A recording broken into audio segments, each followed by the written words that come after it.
Okay, Assalamualaikum warahmatullahi wabarakatuh dan selamat petang. Hari ni kita berkesempatan, hari ni hari raya ketiga. Kita mari kat Myanmar. Kejut kita.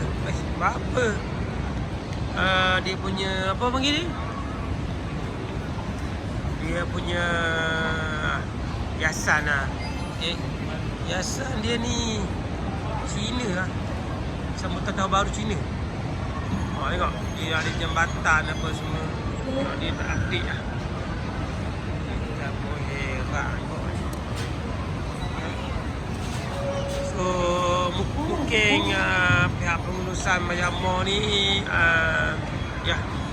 ataupun dia tak mengambil inisiatif lah untuk buat decoration bertemakan Aidilfitri ya. Kali ikutnya kat sini nampak atas tu ada penakut tu. Dan biasa kalau setengah-setengah tempat tu macam shopping komplek lain, dia akan raikan lah. Dia akan buah bulan kat sini, bintang. Tapi sini tak tahu kau. Dia mesti dia pakai hot lama. Hot mungkin sambutan tahun baru Cina baru-baru ni. Dan dia mungkin tak ada dana kot, ataupun dia mungkin dia orang alam lah. Mungkin pihak pengurusan Myanmar ni boleh tampil memberi penjelasan. Tapi tengok ramai juga pengunjung-pengunjung mari dekat Myanmar ni.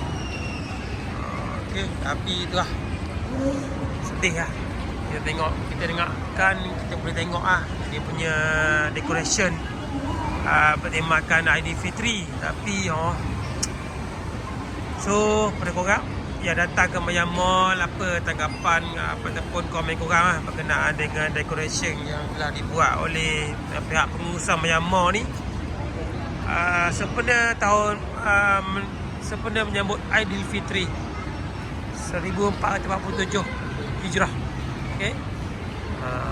Ataupun 2026. Mohon ambil benda ni sebagai sensitivity lah. Memanglah kita nak menjaga perpaduan keamanan ataupun perpaduan pelbagai bangsa. Tapi hari Cina dah lepas guys. Ni ada tahun baru hari raya Aidilfitri. So komen korang berkenaan dengan video ni, jangan lupa like, subscribe, tinggalkan komen ke bawah.